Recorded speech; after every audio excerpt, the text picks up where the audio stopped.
Denise Judd, she's my property manager. Okay. She handles all the contracts. Okay, so if all three of you would raise your... Ah, yes, this landlord-tenant case has it all. Angry tenants wanting their money, and possibly a death in the family due to black mold. Who was right? Who was wrong? You be the judge. right hands for me, please. Swear that testimony in the case will be the truth, the whole truth, and nothing but the truth. I do. Ms. White? Yes. Thank you. Okay, so this appears to be a case where Mr. Dreyer is the landlord, correct? Yes. Okay, and Ms. White, along with another party, signed a rental agreement. And Ms. White moved out in September of 2020. And the property was ultimately subject to an unlawful detainer judgment from February of 2023. And Ms. White has filed a claim against Mr. Dreyer. So Ms. White, I am having a hard time understanding what the nature of your claim is. So I'm entitled to losses due to black mold, due to legal fees for the last 3 years regarding this case. Frank Dreyer put a $38,000 judgment against me. I had to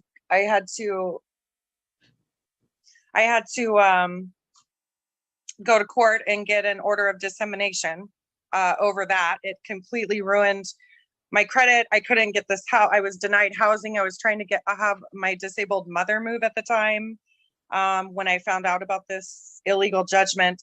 They had always kind of threatened me and told me they were going to come after me because I didn't take Eric with me. And so Eric, everybody knew Eric was not leaving. I begged for alternative housing for emergency health reasons from Frank for 30 days for Stephanie and Eric, his mother and him, at least his mother, because she was elderly and sick in a black mold house during COVID. And I said, legally, you are supposed to provide emergency housing for 30 days, is what I was told by a lawyer. And he's denied it. He said, no, I'm not getting a motel for God knows who for however long. And he went off on this, and so I said, well, I signed a lease on September 8th for my new house. I had till September 30th to be out of their house. But I was gone on the 8th, and I went back to make the whole upstairs where I lived immaculate. I took pictures. They did a walkthrough. There's documentation of the walkthrough, the communication with Denise and Frank regarding that I had signed a lease at another place and was moving. I gave them my address. They never responded to me after they did the walkthrough. Denise stopped communication altogether, and I had to actually call 10 times and leave multiple messages. I have documentation that I left texts, emails, and voicemails to her, wanting a response about my deposit and wanting to know, if they were going to follow through with their threat of coming after me, that they had to serve any paperwork at my new address, making sure they knew what it was. But I'm also entitled to loss of wages. I'm entitled to the property damage, loss of wages, my half of the deposits that were made, which is $1,700. It's all recorded. I'm entitled to the inspection. I've been told by a lawyer that I had to pay $495 for a professional infrared black mold inspection that showed water coming up from the foundation of the home. I'm entitled to, they tried to blame us for the black mold problem right away. That was their immediate response. And they also didn't follow the governor's proclamation at the time, because there was a governor proclamation for COVID that you couldn't force people to leave, and then also, but there was health reasons. It was emergency health reasons. So they said they were going to get the health department involved if we didn't leave or if Eric didn't leave. And I actually wanted them to do that. Apparently they didn't follow through with that because now they still have a renter in there. That house should be condemned. But yeah, you know, they want to say that the bedding was too close to the walls and all this other stuff. You know, the only reason why there's less black mold in the upstairs of that house, it's a 2,500 square foot house, old 1970s. I met the guy that built it. And I was also told that the water came down from the hill on Delphi there. There's a huge old well that used to feed McLean Elementary at 80 gallons per minute that comes off of that hill. And that was the water source there. And I was told that they had to divert water several times from going into the foundation of that house, the way it was built back in the hill. So Denise wants to say that there's never been a mold problem there. She told me about it when I moved in. And I said, well, if you've taken the steps to divert the water, then I'm not that concerned. So actually, when it first started happening, I'm like, they already knew about it. And I tried to see if it was going to be something we could solve and stay in the home. But within 20 days, I was out of there. I had to move. I started getting sick. Everybody was lethargic. Nobody should be in that home. Anyway, so I'm entitled to also the Okay. legal fees that I've had to All right, endure for 3 years. Hold on, Ms. White. I'm going to ask you some questions. You moved into the house when? In 2018, let's see, let me get my, Well, I believe the lease, I thought I provided the lease with the packet. Maybe I did not. No, It it's in there. was June 15th of 2018. right, and you moved out when? September 30th was the date on the thing, 2020. Okay, and you had been on month to month that whole time? Yes, I do Okay. believe so. I don't, And well, you this. gave- let me- you gave notice, it looks like you were in there, 2.5 years, and then you gave notice at the beginning of September of 2020? They served me a notice to terminate tenancy for health reasons. Because I had told them about the black mold, paid for an inspection, and told them that it was a huge problem and that nobody should be staying in that house, basically. And the guy, I have picture. I've also included his whole report. Where's the notice to terminate tenancy? But there's a notice to terminate tenancy filed for health reasons that they had served me on August 20th, I believe. I have it somewhere. Just had it. But I did include that. That's included in my packet, so the judge and everybody should be able to see that. Notice to terminate tenancy on August 20th of 2020. It was served to us in the home because I had complained about the black mold and we had realized how bad of an issue. So they served me with a notice to terminate tenancy and I followed it. At that point, the lease that we had is null and void. That's what I was told by the commissioner, that for the order of dissemination we just had to do. And I've been told that by lawyers for 3 years. That just because they put this roommate clause, like I'm responsible for my roommate in their lease, I guess they think that I was supposed to be responsible for Eric. I don't know. But also, it's really, really horrible that they were charging $2,000 for a black mold home and just racked it up and they denied alternate housing for them. But that's not even my business. My case ended with this notice to terminate tenancy. My any responsibility, any lease I had with them ended with this. And that is on file in the court. So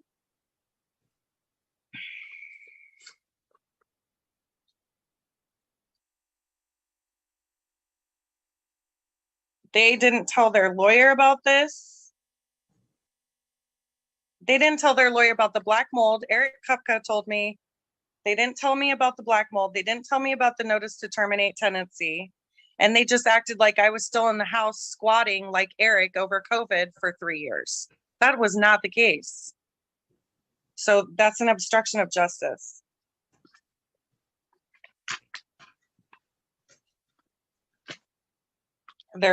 They threatened me. My godmother died in that home. She was sick and elderly. She should have been provided alternate housing for 30 days. That's all we asked. And Frank wouldn't do it. So she died in May of 2019 in that house. And they still, anyway, so I have property damages and all this stuff. Yes. That I believe, I am entitled to some of, it's costed me thousands and thousands of dollars and a lot of heartache and a lot of headache. And it was really sad watching Stephanie die in this house. Yes, Eric does drugs. He's now homeless, actually. And yeah, he went downhill during COVID and wouldn't pay his bills, but I only put up with it for a few months and I was leaving anyways. So I was trying to get actually the household separated before I even noticed the black mold. And, but it just went from my mother's carpet being wet and people's carpet being wet downstairs and all this other stuff. That's all on record. So they can blame me for the black mold all they want. But anyways, I'm done for now. I just need somebody that knows the law to go through this case, and I need to recoup at least a little bit of my losses. It's costed me thousands of dollars, and I spent a bunch of money applying for houses earlier in 2022 and kept getting denied, and nobody could tell me why. And then one lady did an extensive background check on me and said, well, you have a $38,000 judgment against you. Did you not know that?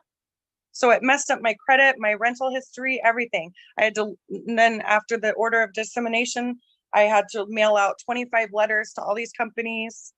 I mean, it's been a complete mess, this whole thing. And they don't think that they owe me one single penny, I guess. His lawyer said when the order of dissemination was done, his lawyer, Eric Kupka, said, call me, Jennifer, because I asked the commissioner, how do I recoup some of my losses that I was told by lawyers that I'm entitled to? And she said, talk with Eric. And Eric, she had gotten done scolding him, their lawyer, and said he needs to be more diligent, more careful when he's handling cases like this, and make sure all the tenants, contact all the tenants and see what the story was, because he had no idea about any of this stuff. And she was going to be more diligent too. And, as a commissioner, making sure, because what they did was totally illegal. Well, the first question I have, and you're touching on it now, is, seems to me the place where this would be addressed was the hearing you had in Superior Court. And the judge made a determination, and the judge's determination was to remove you for liability for the judgment asserted, but it didn't address the issues you're raising. And I don't know that you can readdress those in another court when you had the opportunity to address them before Commissioner Zinn. I can ask for my losses and damages. I'm entitled to do that. I can ask for my money. I tried to talk to their lawyer, but that didn't work. Okay, yeah, Mr. Kupka doesn't represent you, right? He represents Mr. Dreyer. Yes. Okay, so did you have an attorney in that proceeding? No, I did not. Okay. I didn't need one. It was a cut and dry case. Okay. All right. So you didn't try to get one of the attorneys for the Housing Justice Project or anything like that? Oh, yes, I did. Oh, yes. I had all kinds of advice. And I had a lawyer from the Thor who's had to help me since 2020 over this. case. Did anybody represent you at the hearing before Commissioner Zinn? No. Okay. Did you ask anybody to do that?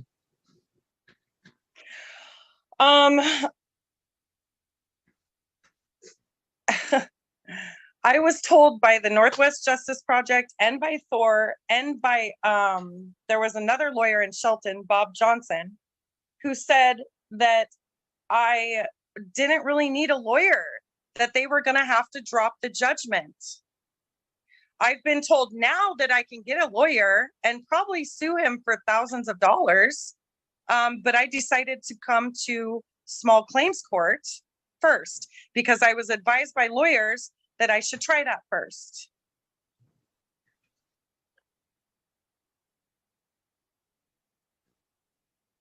Okay. So trying to figure this out.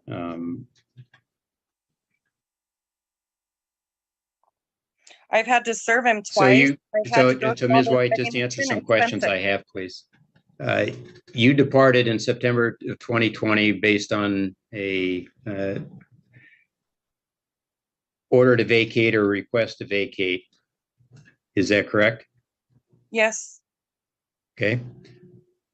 And you've been relieved of any obligation to Mr. Dryer based on damages to the property that existed in 2023 that Commissioner Zinn awarded to Mr. Dryer, correct?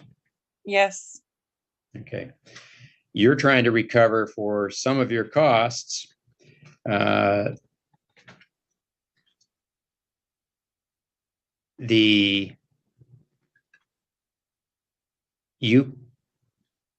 Your belief is that you received the notice to vacate because you had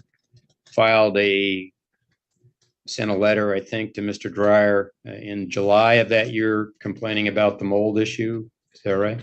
yes, And you paid rent through the end of September of 2020? yes. Actually, I don't know if I paid in September. Okay, so you I paid feel July like- and August? I feel like I think that it was paid through August, maybe. Okay, and what was your monthly rental payment? Yours alone? $1,000, A which month? actually we had to pay more than that because Eric wasn't really paying bills, but my official share was $1,000, yes. Mhm. Okay.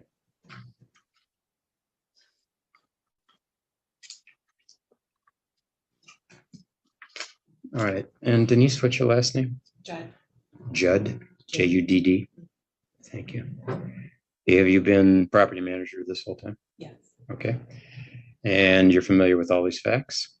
Okay, so it looks like, am I correct that in July of 2020, Ms. White notified you, Mr. Dryer, that there was a mold issue, it was problematic, and she subsequently got a notice to vacate?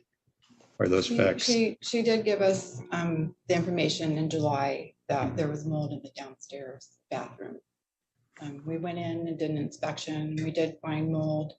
It had surrounded the whole bathroom, not just a little bit of, it was from the floor to the ceiling. It was probably a 12x6. It was a large bathroom. She also reported some other repairs that had been done. So at that time, we started to work with her and Eric to do the repairs in the downstairs bathroom. The mold was out of control. Jennifer never reported mold to us. Okay, so I'm going to try to narrow this. So when you get the notice in July, you responded, and then what happened? We started, we had our maintenance guy come in and start doing the cleanup. We scraped the wall, we replaced some of the sheetrock, the molding around the trim, we had to replace. We did a bleach mixture over the mold, and we came back a few days later and we painted it with the Kills paint. Kills paint is a paint that you use for moistured wetter areas like bathrooms. This is a daylight basement. There's no windows in this bathroom, so will grow rapidly there if it's not Mhm. taken care of. Okay. What led to the notice to vacate? We did hire a person to check for the mold. Okay, all right, so Mr. Dwyer, let me just ask Ms. Judd some questions. Oh, okay. We can use one with us right now. Okay, so what led to the notice to vacate? Jennifer kept, she was concerned about the mold. She wouldn't turn on her her vents, that everything taped off. The vents were all taped off in the house. There was no air circulation coming into the downstairs basement whatsoever. It was taped off and cardboarded, all the vents. We tried to explain to her, the amount of people in there. They had other people living in there.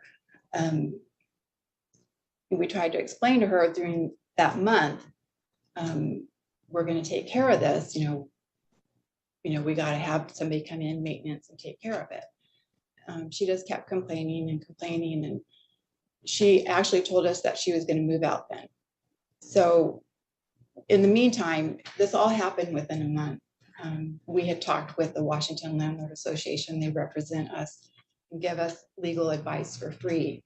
They said because of the mold in the house, you needed to, it was during COVID, there was a proclamation done by Governor Inslee that there were no evictions, but you could do an eviction if there was a health concern.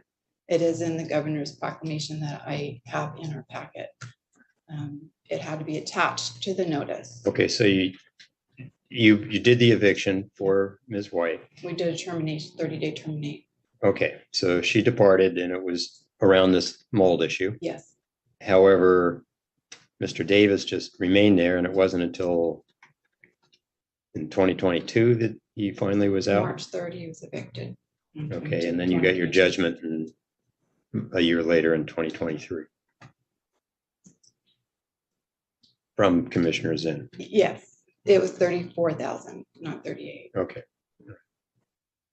But you had to tell them that we undoing this. Yeah, when we went to court with Judge Zinn on that 34,000, we had our attorney, Eric Kupka, represent us during that court. Mhm. And we asked him to let Jennifer off of that 34,000. Okay. And it explains, there's a letter in here explaining, we did tell Eric Kupka that Jennifer moved. We told him that she moved before we hired him. That was all discussed with Eric. okay. All right, and she was paying, her share of the rent was $1,000 a month, is that correct? We got a check every month for 2,000. The rent was 2,000, and she paid through September. She paid all the way through Yes. September? Yes. Okay.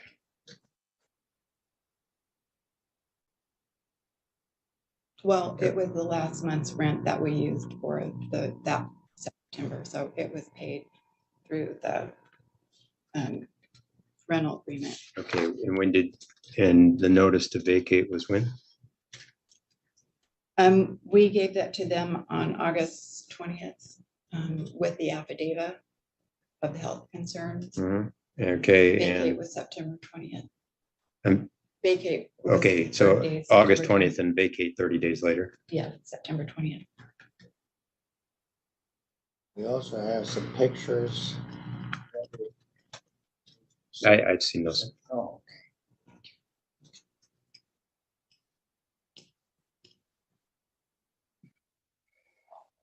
there was never any mold before or after they moved. Okay, thank you.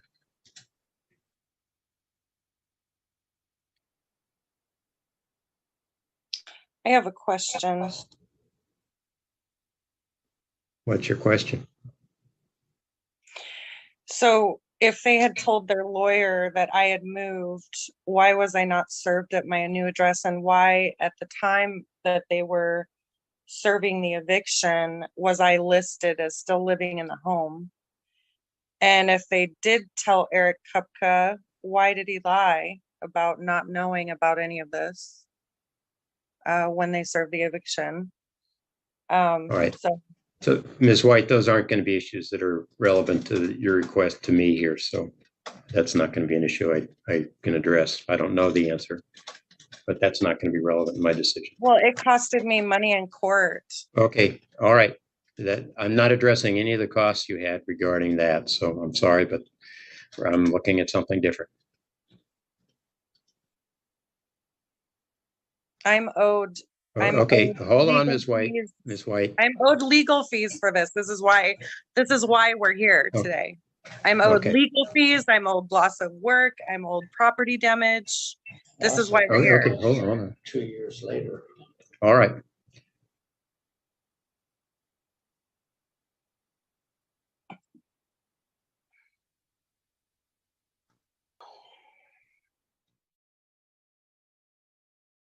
All right.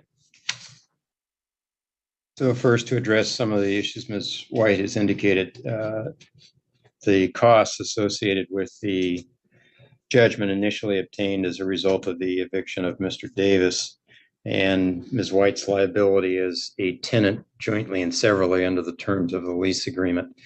She was initially listed on that judgment order, appropriately so under the contract law. However, apparently, Mr. Dreyer and notified his attorney, Mr. Kupka, that he wished not to have Ms. White liable for the costs on the judgment, that it appeared to be Mr. Davis who resided in the unit for a number of years after Ms. White vacated. She vacated in September of 2020. After receiving a notice to vacate from Mr. Dreyer, and the issue that caused that was the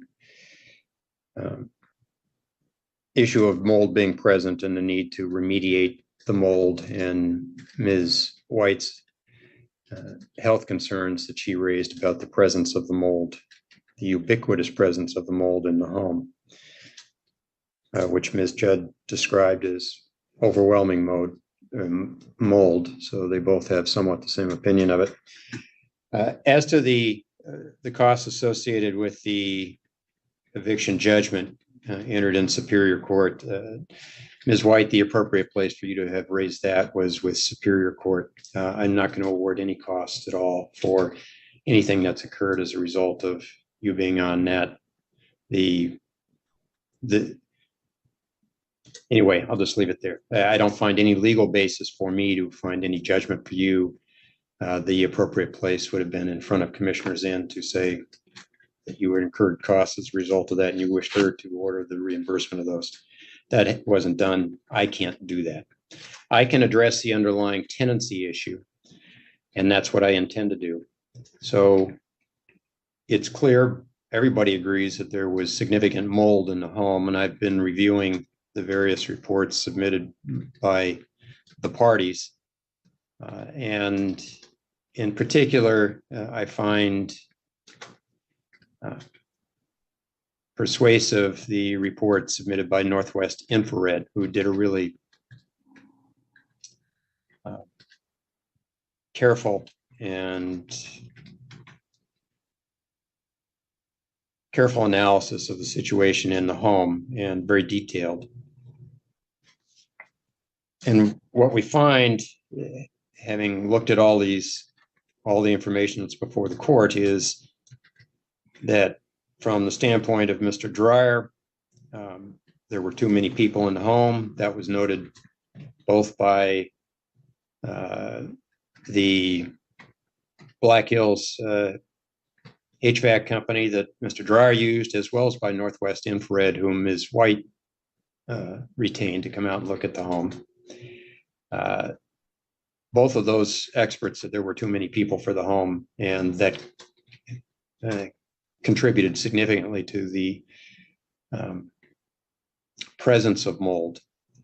Also noted was the tendency of the tenants to turn off the air, or it doesn't really say, but the implication would be to save costs on the HVAC system, to seal off the vents in the home, to not allow free flow of air throughout the home. And that had been discussed apparently a number of times. And I'd both like to analysis. comment on Okay, that. hold on, Ms. White, don't interrupt me. I've listened to you. This is my judgment, so I'm just explaining it. We're not doing any more fact gathering at this point. On the other side, Northwest Infrared makes note that there were issues with exhaust fans. Both the master bath and hall bath fans were not operable in the way they should be. He said they were barely operating. The other fans were at the end of their expected life and hopefully have been since replaced, because this was a while ago that inspection was done. And so clearly they would need to be gone.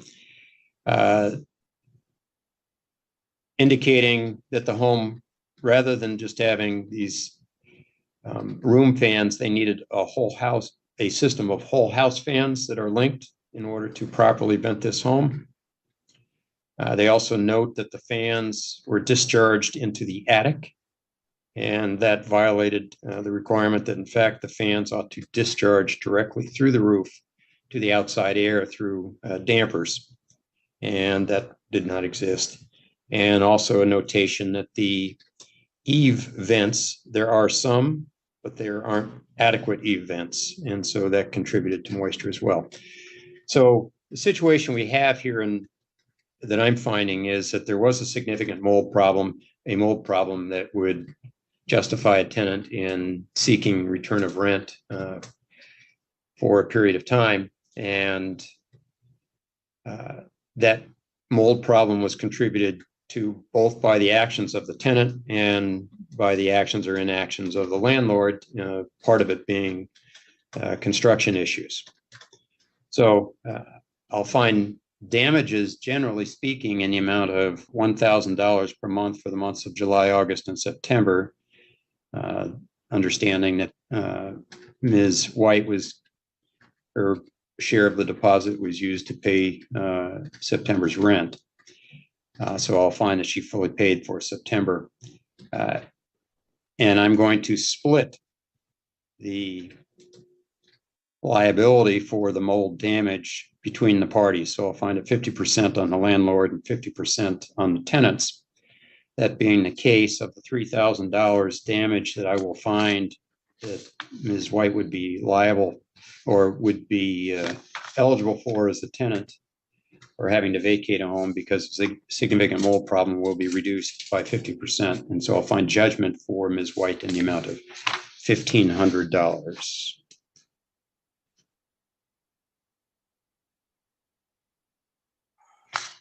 Plus the $50 service fee. Or pardon me, filing fee. Ms. White, was there a service fee? Yeah, it's $65. Thank you.